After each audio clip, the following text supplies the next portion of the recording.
So here we are at Call of the Wild with these wicked rivers. How you doing, guys? All good, thanks for having us. That's all right. Appreciate it. So those who are listening on the radio, who have I got here? I'm John, I'm singer and rhythm guitar. My name's Arran and I'm lead guitarist. Right, guys, thanks for joining us. You've had a busy weekend. Tell us what you've been doing this last weekend. Well, we're currently sort of just over halfway through our UK headline tour. Yeah, it was in Cardiff on Friday. We had an amazing show in Cardiff and an equally good show last night at Bournemouth. So it's been amazing. I think the biggest thing for us is because it's the first time we've been out on tour since the album came out. It's been amazing to see people singing the songs, you know. And also we've seen a lot. John does this bit in this set where he'll ask how many people have seen us before, how many people are new. There's so many new people as well. It means the world. Yeah, and a lot of the new people are people that I've noticed singing the songs as well. It's such an amazing feeling, you know. It means the world. But it is somebody singing your own songs back to you. That's got to be one of the best. It's incredible, yeah. Particularly off, we have a song we finished every gig with since the first started doing Don't Pray For Me. To hear people singing that, you know, every word, it just means the world. That's it. Lovely. What can we expect from this set, Call of the Wild? Any little secrets of what you're going to be playing? There's a lot of the stuff off the new album, a couple of older songs.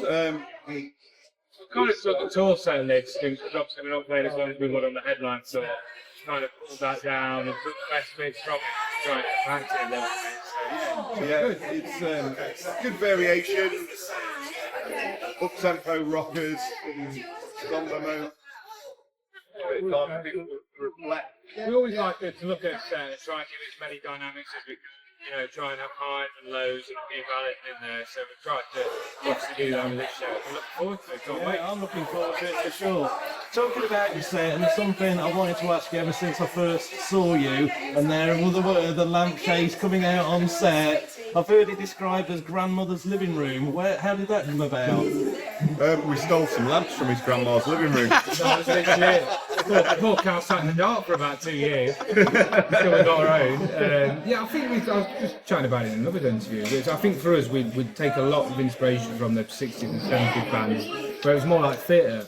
You know, there were so many more elements to that show, and we wanted to bring that, you know, make people feel like they're going into something they can escape to, you know. I always love the Lemmy quote where people work all week, the weekend they come to a rock show, forget all about it, and I think the lamps and all the etiquette of the stage kind of helps with that. Yeah, it sort of adds a bit of theatre, but the way that we've laid it out, it feels welcoming to people. And that's how we want people to feel at our shows. We want them to feel welcome, included. 100% just as part of it as we are. Like it's a whole thing and we're all locked in together in the room. And anyone that's come to the shows on the tour hopefully would have felt that, because we felt it on stage. It's definitely, like I said, it looked weird when it was being set up, but then when you guys started playing, it just kind of fitted in. It just felt really comfortable. Yeah, That's what we want to Yeah, achieve. Yeah. Cool. So, I said, the first time I saw you, that was in 2021. It was Total Rock's birthday party with Mike Gray. He headlined, and so that was the first time I saw you. And we've just had 4 years since your debut album came out. What's kind of like changed? Has anything changed with the band in the last 4 years? Well, we've added a member. Got Rick Wilton in on the keys, as well as a multitude of other instruments. Yeah, Rich brought so much. Great. Not just from the playing and adding stuff to the songs we already had, but the writing, the massive element. Yeah, we couldn't imagine it not part of the family. Yeah, it's definitely added a lot with sort of different textures within the songs. We've been able to put string sections on some of the songs. Yeah, so I think we've naturally just grown because we're constantly gigging. We're very well known as being a live band, and we're really proud of that. We'd rather be a band that's known for being really good live and obviously being great on records. So I think that's truly what it's about in that moment. And I think we've just grown massively over that time. You know, we've obviously just been to Europe, on tour now. It never really ends, you know. And we just grow and just enjoy playing with each other and 4 people every time, even more. Lovely. So bring us up to date. Force of Nature album just come out a little while ago. Tell us about it. For those who have been in a dark room and don't know about it, tell everybody. It's the first album with Rich with us, sort of writing. He bought a few of the songs he's had written for a while and not been able to do anything with. We both bought a few songs as well, and there's also a couple of older songs that we thought maybe our early recordings didn't quite do the justice. They're on EPs in the very early stages of the band. I think because bringing Rich into it, the songs changed and just grew so much, and we really wanted this record to be as planting our hippie flag in the ground and saying this is who we are, you know. And I think the legacy songs were kind of we're the best representation of what came before and where we are now, and we felt like we needed to re-record it to do more justice. And where can the people hear the album? Are you streaming as usual? Yep, all the usual streaming sites. You can also buy it on vinyl or CD from one of our shows. Certain HMV stores around the country.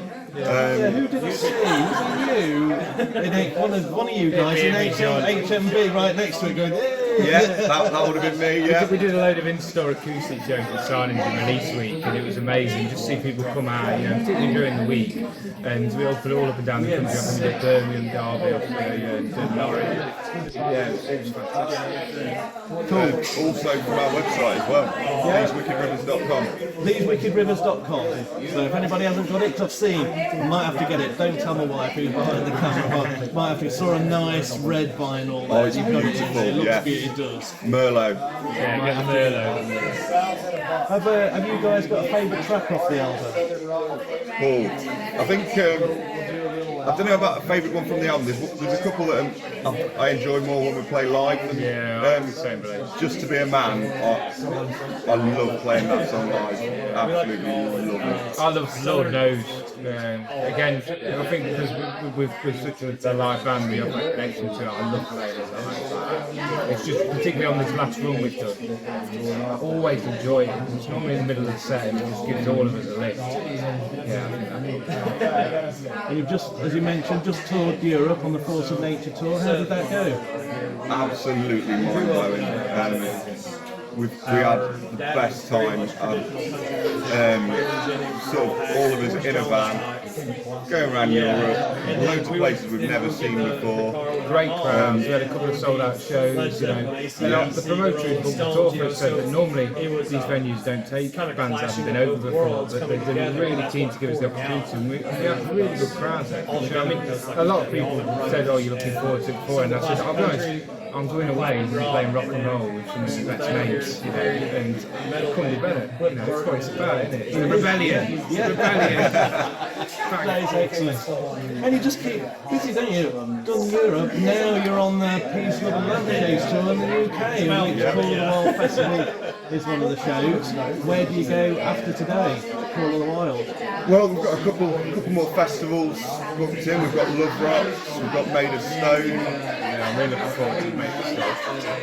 Yeah. Have you played that one before? We got booked for it to do the main stage, but obviously Before it was Maid of Stone, but obviously lockdown hit. So we'd always felt like we wanted to play it and go back there. So this will be our first time, and we're really excited. Yeah. We've got another little run towards the end of June as well. Dingwalls supporting the Answer, and a headline show in Guildford. And then the last one of that run is LoveRocks. And we've got plans to go out later in the year, hopefully on a support tour. We're obviously still in the works. I mean, because we're constantly gigging, hence why there's such a big gap between even at Force of Nature. We focus on gigging all the time. We'd like to give ourselves some time this year to start writing the next album. We've always started writing new tunes for it. We're so excited about how it's going to go. It's got like Marshall Tucker Band, All Modern Brothers sort of vibes, you know, lots of southern tinge in there as well as obviously our core sound. So yeah, we're really excited about it. Any thoughts on when that might be out? It's pretty much. No exclusive. No, nothing. I mean, we just started writing it pretty much. We know when we'd like to have it done by, but sort of. And when would you like to have it done by? The album we just put out it took a lot longer than we thought it would, because we had no idea of the amount of stuff that goes on in the background with the label. I think we'd like to be in the studio this year and then see when's best to release next year. I mean, the problem is that if we get offered it at all, we very rarely say no to the opportunity to do what we do. So, and that obviously takes priority. So we'll just see how the year plays out. But we're so excited about the initial rumbles that's starting to happen. Yeah, sounds good. So maybe fingers crossed 2025 for that. Yeah, maybe. Yeah, that's the plan. That's what we hope. Sensitive plans. That'd be great. So going back to the tour you're on, you said still got a few dates. Still tickets available if people want to come and see you? There are, not many available, but there are some. So we've got Leicester Local Academy on Friday, so next Friday, and then we've got Bannerman's in Edinburgh on that, and then we finished the one in Leeds. Brunel. Yeah, so all of them, we've got I think Bannerman's is pretty much sold out. It's very, very close. I think he's got one ticket left or something. The other shows have only got a few tickets left, so if people are interested in seeing leedswickedrivers.com again, come on down. Join the family. Get involved. Yeah, if nobody has seen Wicked Rivers before, definitely check them out. That's great. So thesewickedrivers.com, yes, for tickets and that. That's good. I've one more question I want to ask you, because earlier this year, I think it was earlier this year, I noticed These Wicked Rivers gin come out. How did that happen? Yes, that happened from last time we played Call of the Wild Festival. The guys at Mercia had a stall set up, and they saw our set, came over and told us how much they enjoyed it, and I got into a very deep conversation with Jez about gin. We love Jez.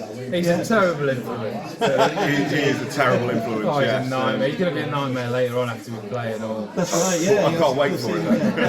But the main thing is everyone we work with, whether it's like Black Star or New Country, they all believe in it and get what we're trying to do, and Jez and Mercy are part of that. So yeah, we did like a little launch for it. And it was part of our release week. We did like an acoustic night and stuff, and it's been great. And again, it's something that we're really proud of and that we all drink and enjoy. I've drank mine now. You drank yours yet? See, the bottle I got, all the bottles were numbered, and mine's number one. So I'm scared to open it. I drank mine in an hour. Mine's got dried flowers in it on the boat now. But I mean, Jez did also give me that big plastic container full of the stuff as well. So I'll be working my way through that. Drink that, keep your bottle, because when you... That's your retirement. Yeah. Well, thanks a lot for joining us, guys. I know it was a short trip, because you've got more stuff to do before you go on stage. We have very busy boys. I should be there front and centre watching you, and really looking forward to it. And thanks for this little interview. Thank you. I'll see you again soon. See you soon. Thanks for having us. You're welcome.